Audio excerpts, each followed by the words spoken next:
Okay, on the sensor information sheet, you can see that all of the coefficients are here in this table, and that several of them have quite a few significant digits. We've been asked many times, and we've asked each other, can I use shorter coefficients? It's very easy to make errors in data entry when there are 13 significant digits. And the answer is not at all.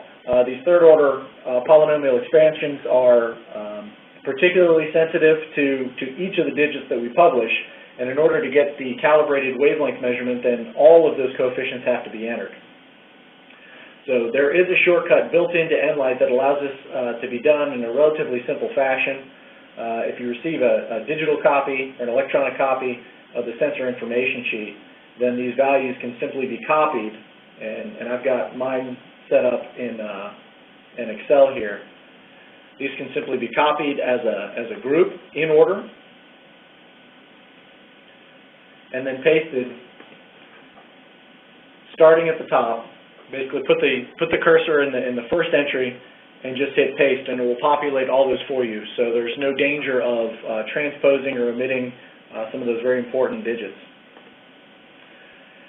And like the other FPGs, we're going to assign a particular, for those other sensors, we assign the appropriate FPG. For us, that's the first on channel 4, or FPG D1. And we can see that we have an absolute operating temperature here of 25 degrees in the room. It's important to point out here, the reason that this is an absolute temperature sensor and we are operating at a distance of, would you say, 4 kilometers.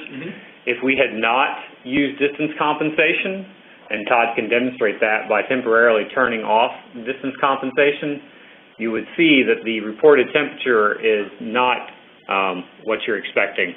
What are we getting there? 3,000 degrees. 3,000 degrees. Demo over.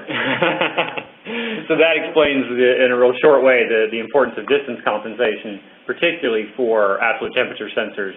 By re-enabling that, we'll see the temperature comes back to the correct value. Right. And similarly, we discussed before that for relative temperatures or relative strains, while distance is not an absolute requirement, it is valuable in terms of achieving the best repeatability. And we can also demonstrate that here on channel 3 by turning off distance compensation. And what you'll notice is that whether distance compensation was enabled or disabled, Nlight has successfully migrated all of its calculations to those wavelength shifted as a function of distance values. And so we're still able to get good relative strains, good relative temperatures, but the repeatability on those sensors is somewhat degraded. So for example, let's look at the OS3600. We're seeing values here from about 0, -1 to 5. If we turn compensation back on, it's much more, that's a little bit more steady. So it's more apparent on the graph. Yeah, it's more apparent on the graph. And that really is something that is a function of the particular measurement instrument. Using distance compensation will always yield the maximum repeatability. The degree of repeatability degradation when not using distance compensation is a function of the distance, of the wavelengths of the sensors, and of the instrument itself. Okay, so we've created a couple of sensors here by using templates. We'd like to introduce another method for creating sensors, and we see that this OS4100 has a relatively complex structure, quite a few values that have been established for it, and perhaps you have a string of many sensors, many 4100s or many other types of sensors, and rather than manually creating each of those, we have the option to select a sensor and then create from an existing sensor. So when you highlight, I'll highlight this particular sensor, and what it's going to do is copy the entire expression for that sensor, copy all of the constants, and give you the opportunity to create another name. So we'll call this OS4300 copy. Okay? And so we've created two sensors. Here I've referenced the same FPG, so it's really a copy of the same sensor. But when you're establishing long arrays of sensors, particularly maybe relative temperature sensors where the expression's easy to edit, then you can just go back and edit the particular values for the variable. Here I'm going to change the FBG-D1 to FBG-D2. And now that references a different FBG for that optical sensor. Yeah, change coefficients. Yeah, change coefficients as well. Can you paste them in here? Okay, so that's the create from sensor. It's basically a cut and paste or a copy sort of element from the sensor list. Okay, I'm going to delete this particular sensor, and then we're going to create our second OS4300, which will be OS4300_2. Again, using our cut and paste tool. So I've already got those coefficients here in Excel.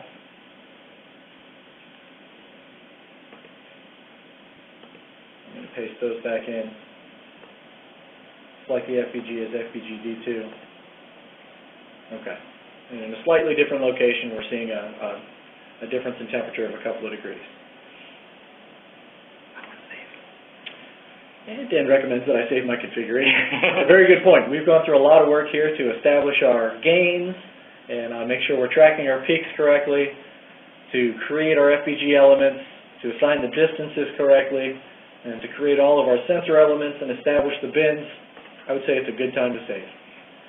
And so we are going to call this our live WebEx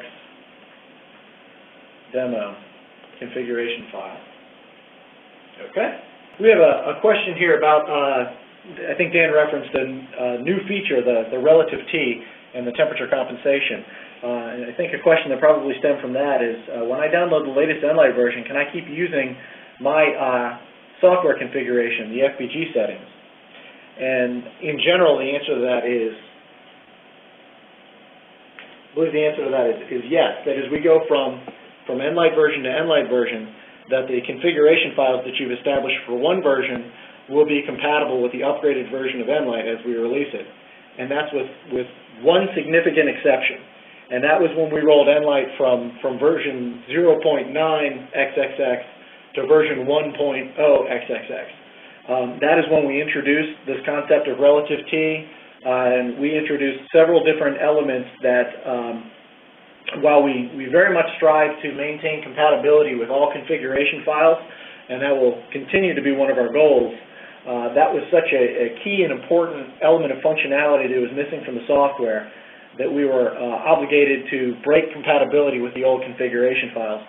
It should be noted, if you try to load one of the configuration files built on a 0.9 version of Nlight into a 1.0 version of Nlight, you will be warned when that configuration is loaded that the config file is incompatible with the existing version.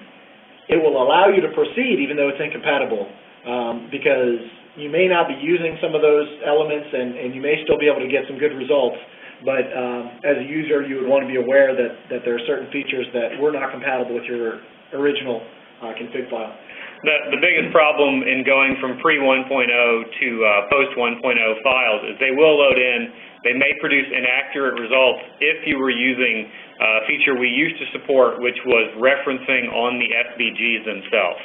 We'll touch on that a little bit later, why we moved that and all the great stuff that it enables, but because in the past we did reference FBGs directly instead of sensors internally, any expressions using FBGs in a referenced mode will not produce the correct results. However, the files should, for the most part, come in, and then you'll need to make some minor modifications to make those compatible. There's an additional question about distance compensation. It says, is there a certain distance where distance compensation should start being used? I think it's fair to say that anything past really a couple of meters, and you want to use distance compensation if you're using absolute temperature sensors. It's a function of the distance to the sensor as well as the sweep rate of the laser. If you're using our static system, a recent addition to Nlight is to bring in some estimation of distance compensation into the static systems. By and large, they're almost never necessary on the static systems because they're scanning at a rate of 1 or 2 hertz, and the perceived sensor shift from that time of flight is very small. In other words, the time it takes for the laser light to leave the interrogator at a particular wavelength, arrive at the sensor, and reflect back is very small relative to how much that laser has continued tuning during that time period. When we're scanning at faster speeds, 1 kilohertz and 2 kilohertz, that effect is 1 in 2,000 times greater.